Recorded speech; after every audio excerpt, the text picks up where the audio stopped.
Paint It Black by the Rolling Stones. There's quite a lot going on in this song, so I'm going to break it down into component parts. So the first thing we'll be looking at are the chords. You should know most of these: A minor, E7, G, C, D7, etc.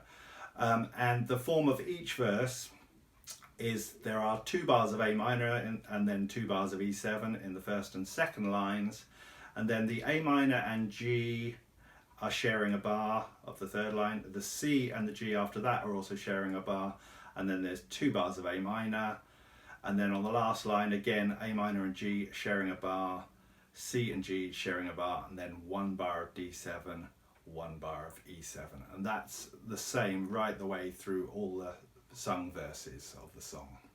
The form of the song, there's the little intro riff played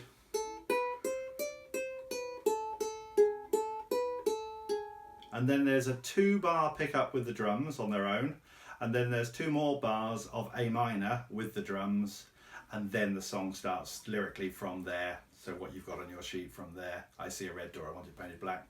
And you go right the way through those 4 verses you've got on your sheet of paper, 4 verses with choruses, and then you repeat the first one again. So the I see a red door verse again, do that again, and then after that there's effectively a play out where there's sort of R's in the background, and you're just playing the A minor E7 line, so the first line, if you like, of the song without any lyrics, but you're playing it 12 times in total to finish the song. So easier to kind of do when you can hear the vocals and the riff and everything in there on the video. But that's the form of the song. So the strumming pattern for the song, pretty much I think of it as that when you're just missing the first up strum, so you're going down, down, up, down, up, down, up, down, down, up, down, up, down, up, down.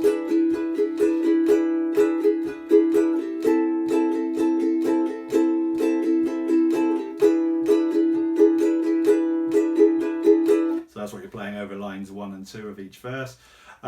You could play calypso there, it would work, or you could even just play all the beats and not miss that strum. So in other words, da, da, da, da, da, da.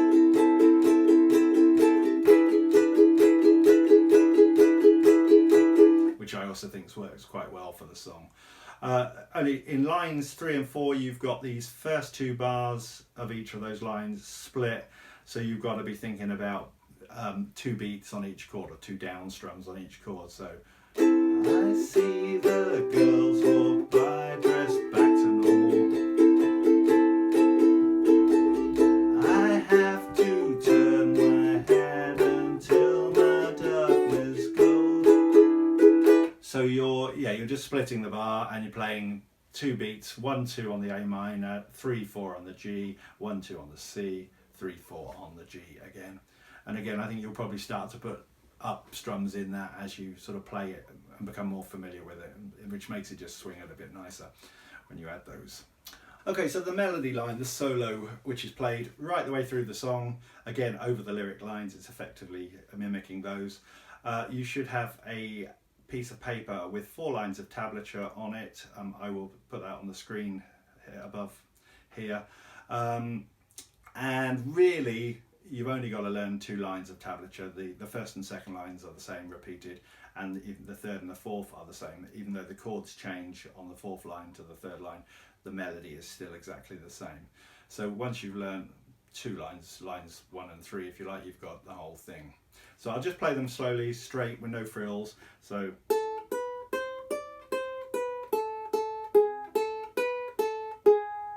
okay, so that's lines 1 and 2, and lines 3 and 4 would be.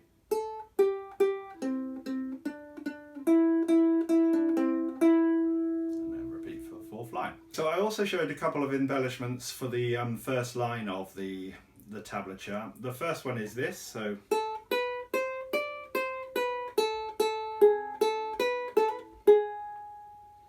and what's happening there is that I'm playing exactly what you've got on the first line of tablature and the second line of tablature, but between the 2, which is the last beat of bar 3, and the 0, first beat of 4, I'm doing an extra hammer on and pull off.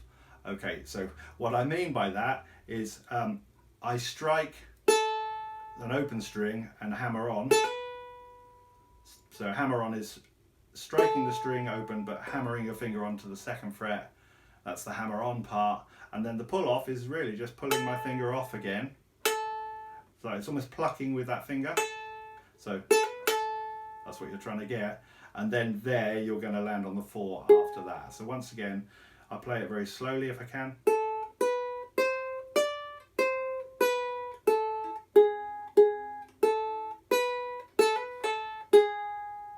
So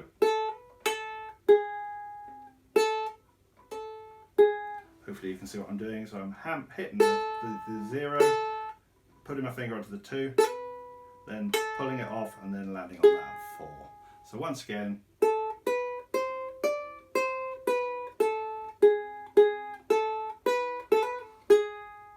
And sometimes I'll put a bit of vibrato in on that last note by just wobbling my finger up and down. So the whole thing together.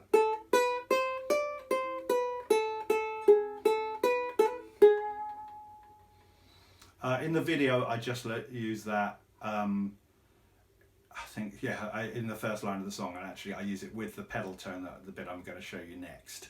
Otherwise, I'm just playing straight without that hammer on pull off through the rest of the song. Just so it's easy for you to see, but that's what you're doing there. So the other thing I discussed was the pedal tone over the intro. Again, just in the video, it's only shown on the first, just on the intro part of the song, and then I play everything straight from there on in.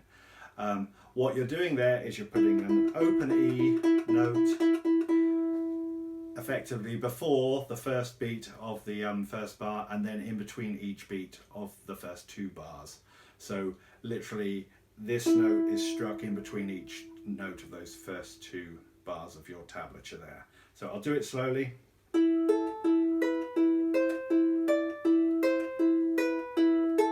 And that's the only place you can do it. Once you come across to this 4,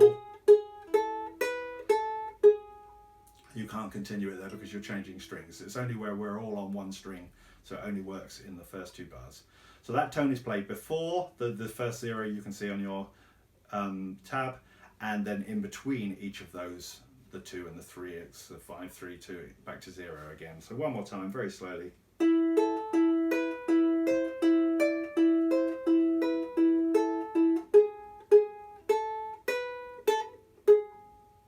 And as I say, I am just playing that in the first bit of the intro of the song. The rest of the song, I just stay straight with it. There you go. 1, 2, 3, 4.